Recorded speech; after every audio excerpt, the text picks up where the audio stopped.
All right, hello everyone and welcome back for another deep dive. Yes, welcome back. Today we're going to be looking at critical minerals, Very a important, very important topic if you were prepping for the UPSC exams. especially the mains. Yeah, this is definitely going to come up. Oh yeah, you can bet on it. So critical minerals, these are the things used in pretty much all of our modern technology. That's right, yeah. So we're talking aerospace, semiconductors, even your phone and your laptop. And, I was just reading the Hindu editorial. You guys should really be reading that if you're prepping. But there's some really interesting stuff happening in geopolitics around these minerals. Yeah, some really interesting stuff China's been doing. Yeah, so let's talk about that. What's going on with China? Well, they're really starting to use these minerals as leverage. What do you mean? Well, they've got a ton of these minerals. They produce a lot of them. Right. They've sort of cornered the market on a lot of them. Exactly, and now they're starting to restrict exports on some of them, like gallium and tungsten, which are, super important for all this high-tech stuff. Oh, wow. Yeah, those are pretty important. Yeah, and it's not the first time they've pulled this kind of thing either. No, tell me more about that. Well, back in 2010, remember when they put that embargo on rare earth minerals against Japan? Oh, yeah, that was a big deal. It really shook things up, and it shows you how seriously they take this. So it seems like you're playing the long game here. They are. On one hand, they're using it as a tool to exert their influence. Right, to get what they want on the world stage. Exactly. And on the other hand, they're also protecting their own industries. By making sure they have enough of these minerals for themselves. Exactly. So they're kind of hitting it from both sides. So that brings us to India. Yeah. Right? I mean, we have such a big country. You'd think we'd be mining more of these minerals ourselves. Yeah, it seems like a bit of a missed opportunity, right? Totally. I mean, especially with everything going on with China, it feels like we should be more independent when it comes to these resources. Absolutely. And, it's a question that comes up a lot, especially among UPSC aspirants. Like, why aren't we doing more? Exactly. And it's not like we don't have the potential. India's got a lot of different kinds of geology. So what's the problem? Well, the thing is, there are some unique challenges we face in India when it comes to developing our own critical minerals sector. Like, what kind of challenges? Well, for one thing, our exploration infrastructure, it's not quite as developed as it could be. So we don't even know exactly what we have? We have a general idea. I mean, look at that lithium discovery they made in Jammu and Kashmir. Oh, yeah, that was huge news. It was, but overall, our exploration efforts just haven't been able to keep up. And that makes it hard to attract investors, right, if they don't have enough data. Exactly. They don't want to put their money into something if they're not sure what's there. That makes sense. And even with the lithium discovery, remember what happened? What do you mean? They put those lithium blocks up for auction and there weren't that many bidders. Really? Why is that? I mean, lithium's so valuable these days. It is, but there's more to it than just that. So it's not just about the lack of data then. Right. There are other things at play here, too. Okay, so let's break it down. What else is going on? Well, there's the whole regulatory thing. Ah, yeah, all the red tape. It's a real headache for investors. I mean, just getting the licenses and then figuring out all the resource classifications. Oh, man, don't even get me started on that. It's a nightmare. It really puts people off. Yeah, and then on top of that, the way they do the exploration costs. Right. You only get reimbursed after you actually start producing. So you have to take on all this risk up front. Exactly. And that's a big ask for a lot of these companies. Yeah, I can see how that would make them hesitant. Especially when you consider all the other factors. Right, and it all kind of feeds into this problem we have with imports. Exactly. We end up relying on other countries for so many of these minerals. Which leaves us vulnerable, right, to all these supply chain issues. Yeah, and geopolitical pressures, too. Especially with China flexing its muscles like this. They've got us over a barrel in a way. It's a tough situation. It is. But, it's not all bad news. Really? There's a silver lining here. I think so. There are actually some real opportunities for India.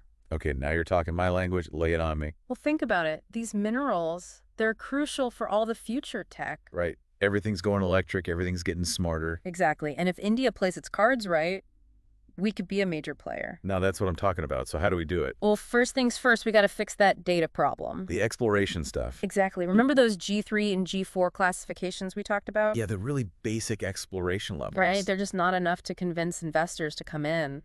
We need more detail. They need to know exactly what's there, how much of it there is. So how do we get that? We got to invest in better geological surveys. More boots on the ground. Well, yeah, but it's more than that. We need to bring in technology.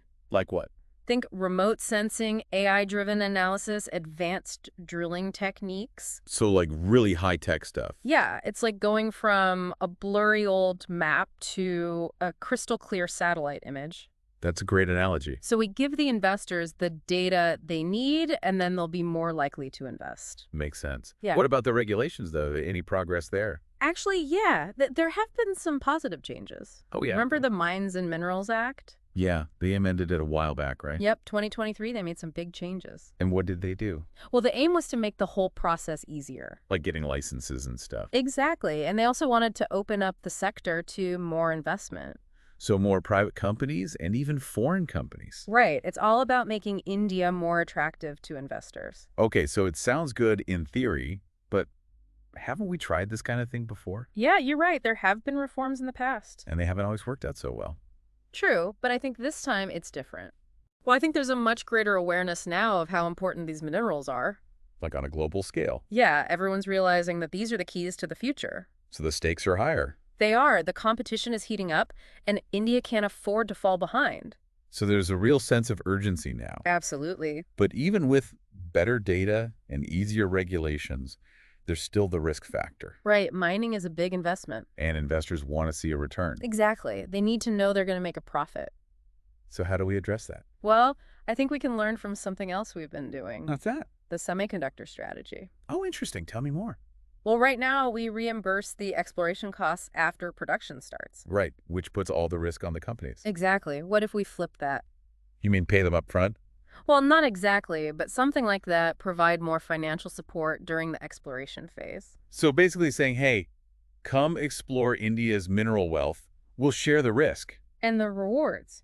Right. That's a bold move. It is, but it could be a game changer. But wouldn't that cost the government a lot of money? Yeah, there would be an upfront cost for sure. But you're saying it's worth it. I think so. It's a strategic investment. In India's future. Exactly. Think about it. A strong mineral sector would boost our economy, create jobs. And make us less reliant on other countries. Exactly. And we could even become a major exporter. So we'd actually be making money. Potentially a lot of it. And driving technological advancements, too. Absolutely. It's all connected. Wow. So it's not just about digging up rocks. Not at all. It's about building a whole ecosystem. From exploration to mining to processing to manufacturing. The whole 9 yards. You know, this is gold for UPSC aspirants. Absolutely. They need to know this stuff. I can already see the essay questions. Yeah, like assess India's potential to become a global leader in the critical minerals market. Or analyze the geopolitical implications of China's control over critical mineral supply chains. They love that kind of stuff. It's the kind of question that can really make you stand out.